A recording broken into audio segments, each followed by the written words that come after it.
life extension, anything else, that they, for whatever reasons, psychological or otherwise, decide they want to do. Right.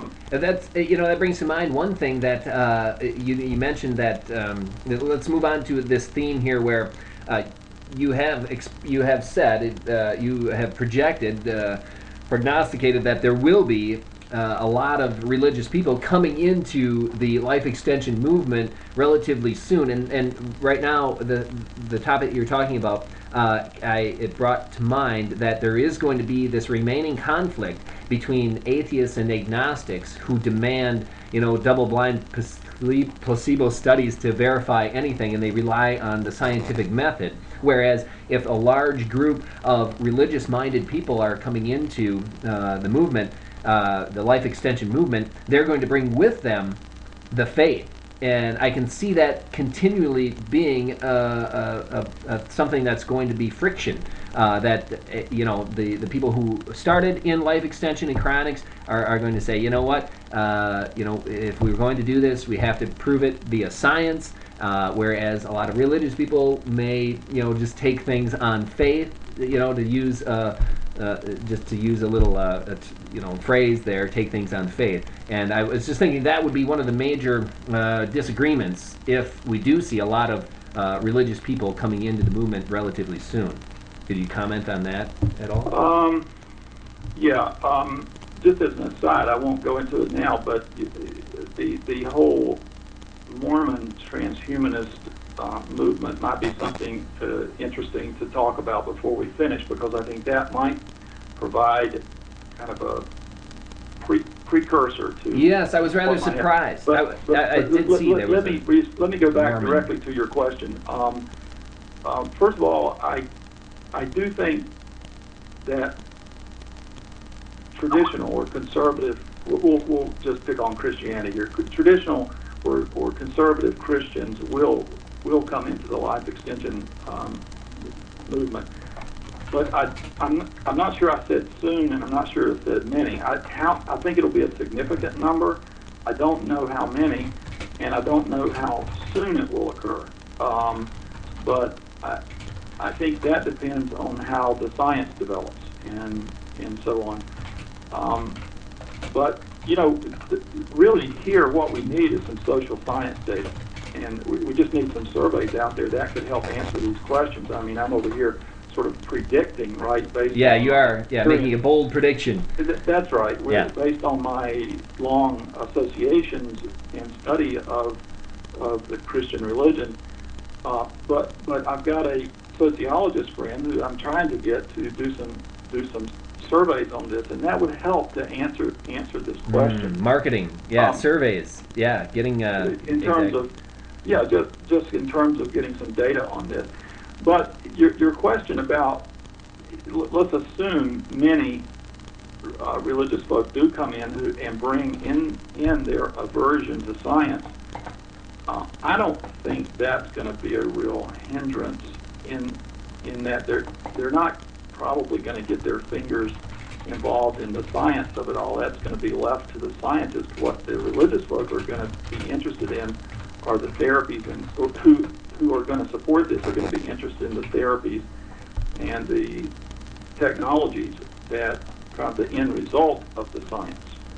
Okay, so they're not going to be so bothered by the fact that the scientific people are, running the whole show. I guess religious people go to doctors. It's similar in the future if they're going to go for, transhumanist type transformations or cryonics, correct? I mean, it's the same as going to a hospital. You took that sentence right out of my mouth. Oh, okay. Conservative Christians go down to the med school near at my university, and they get a heart bypass, and they thank God for the doctor. Don't have a clue whether that doctor's atheist or agnostic or anything. That's right. They thank God for that doctor and see it as a miracle. And so, to the degree that these therapies and programs are going to be viewed as relieving suffering and God's, the unfolding of God's will of health for his people or her people or whatever, then it's going to be no different. I really don't see the real. Here's maybe the real important issue here has to do with funding.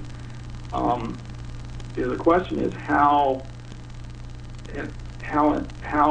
what role the religious right, if you want to call it that, yes, the conservative Christian movement in this country, if we're going to focus there,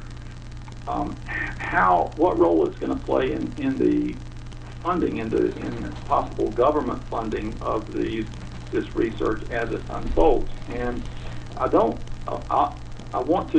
am saying that I think there will be a significant number, maybe a minority, but a significant number of conservative Christians involved. But I would also underscore that this is radical life extension. It's not the same old medical paradigm, and so there will be resistance, and it will be organized, and that's going to push against funding. So, how the funding is going to work out, I don't know. It depends on how strong those different camps are. Okay, yeah. Thanks for answering that question. I've got a couple other ones from people who are tuning in tonight on the broadcast. And one here is, I understand that there is no afterlife in ancient Judaism. Is the notion of an immortal existence in heaven or by reincarnation essential to religion? Okay, I think I got it. Read it one more time. I understand that there's no afterlife in ancient Judaism. Mm-hmm. Is the notion of an immortal existence in heaven or by reincarnation essential to religion? Now, I know there are some religions that, are there a few that don't have the afterlife, immortal existence, or is that basically in every religion known? Well, let's look at the caller is exactly right about Judaism. Ancient Judaism, when a person dies, they go to where people go when they die, and that's about it. I mean, you say, well, where is that and what is it like? Ancient Judaism doesn't answer that. So the whole heaven-hell picture, along with the attendant angels and demons and devil, that whole business kind of came in between the testaments, so to speak, between the what Christians call the Old Testament, the Jewish scripture period, and the Christian scriptures, or what they call the New Testament. So that's true. Judaism does not have that whole picture, and there are.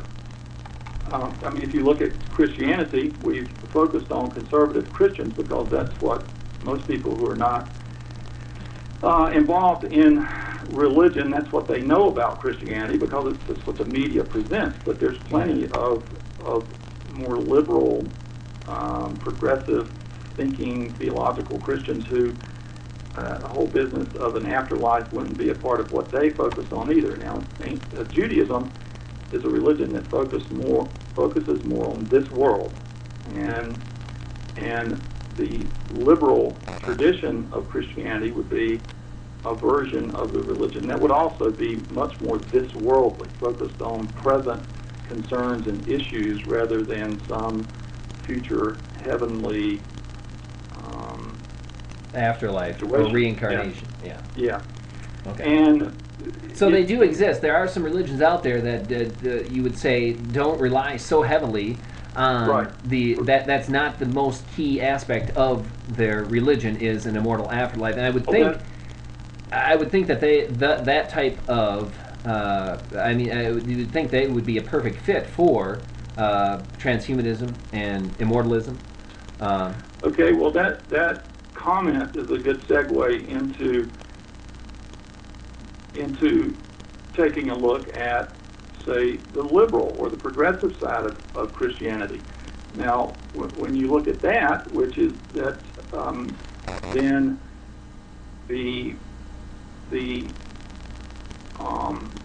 that group, my experience with that group when I bring up this conversation is that their main concern